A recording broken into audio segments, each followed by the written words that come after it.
Hello, I'm Nancy. Welcome to my channel. The videos on my Legacy Living playlist are about subjects that we deal with in these elder years of ours. I'm thinking today about the value of life, and particularly the value of a life. My children and my grandchildren always have a go at me if I relapse into talking about the good old days. And let me say, they're only good in my memory, or when I compare them with the current day that I'm living in. Many of my past days were a struggle, but they are mine, and I choose to remember the good. But back to my point.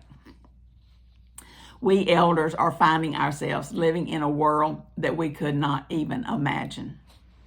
We remember movies or TV programs that tried to describe what the future was going to be. But what we find ourselves living in today is nothing like those shows.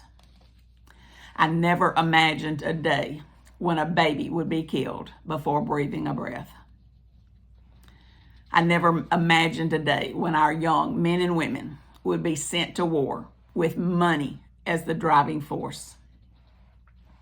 I never imagined a day when leaders that are in place to protect our freedom would turn on us and declare us captives. I never imagined the day in which I find myself in. When I get to feeling like this, I take a trip through the Bible and through history. I remind myself that there's nothing new under the sun. What has been will be again. We're not the first generations to experience troubles. Imagine Imagine Adam and Eve, who once knew only the goodness of God, the presence of God. In a day's time, all that changed, and their daily experience changed with it. From a life of all good things to a life with challenges at every turn. To see a son killed by his brother. To see a dead body for the first time. What was that like? Something that they didn't even know about. And I'm sure they had no understanding at all.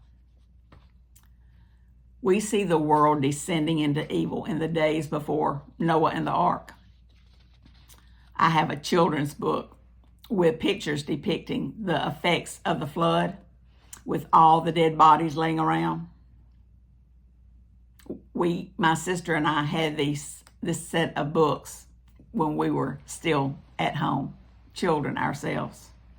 Why that picture was ever put into that children's book, I do not know. But it made an impact on both of us. Think about Noah and his family starting all over from scratch. And the society from which Abraham came out. How far from God they were. I so enjoy thinking about Abraham moving to a new land, following God and his direction, but still not understanding so much that was his, but his only God's way. From Abraham to Isaac to Jacob to Joseph. Think about the position the children of Israel had to begin with in Egypt. And then over the years, they slowly descended to become slaves. Then we have Moses, a great leader, but one who had his own troubles. To do so much for God, and then to stand and gaze into the promised land.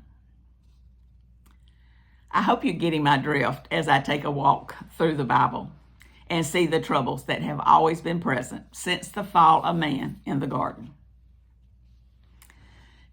Even in studying history outside the Bible, we see strife and fighting in every country throughout the world. All the lives lost to a cause that for the most part, no one remembers today. Alexander the Great, Julius Caesar, Cyrus the Great, Cleopatra. They all had their times, and people lived and suffered under their leadership. I won't go through all history because it varies from country to country. But can we all agree that there has always been perilous times that have threatened life and will continue to be perilous times that threatens life until the end of the world, this earth as we know it?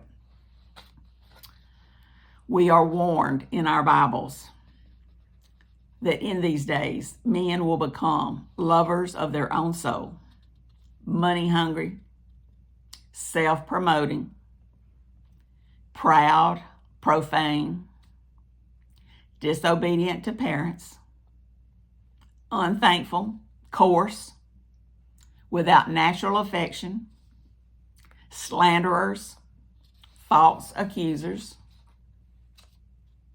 fierce, despisers of those who are good, traitors, ruthless, high-minded, lovers of pleasure rather than lovers of God, having a form of godliness, but denying the power thereof. We're told to stay away from these people.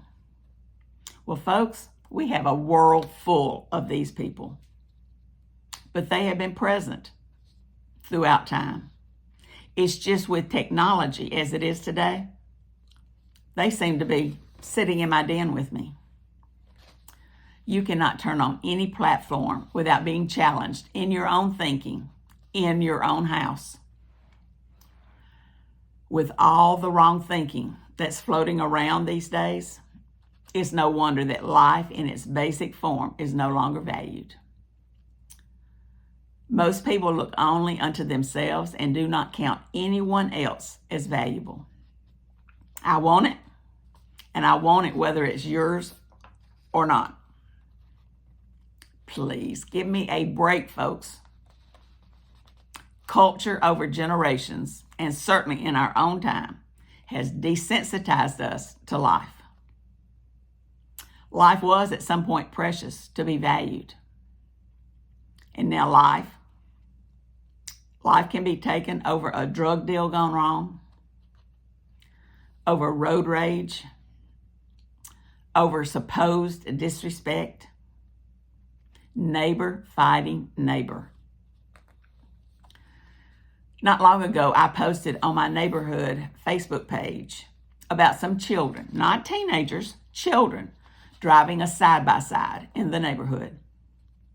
I was concerned for their lives and the lives of anyone who was driving through the neighborhood. You cannot imagine the hate I got back on that post. So much so that I just deleted it. And can I tell you, I felt fear. Fear for my own self sitting in my own home. But see, I still remember the little 6-year-old boy that was killed 2 doors down from me because he was riding his bicycle in a reckless manner and he was hit by a car. He died, and his funeral was one of the saddest that I have ever attended. That memory is what prompted my post on Facebook. Not a mean spirit trying to keep kids from having fun. The world has its fill of evil. It's up to us to live within that evil without being consumed by it. The Bible tells us to make it our goal to live a quiet life, minding our own business and working with our own hands so that we will be a witness to the world. These are the things that we can do in these elder years of ours. Living quietly, minding our own business, working with our hands, valuing other people and the lives that they are living. If you're enjoying my videos, do me a favor. Please like and subscribe. And check out each of my playlists when you have a chance. Thank you for watching today, and we'll be together again soon.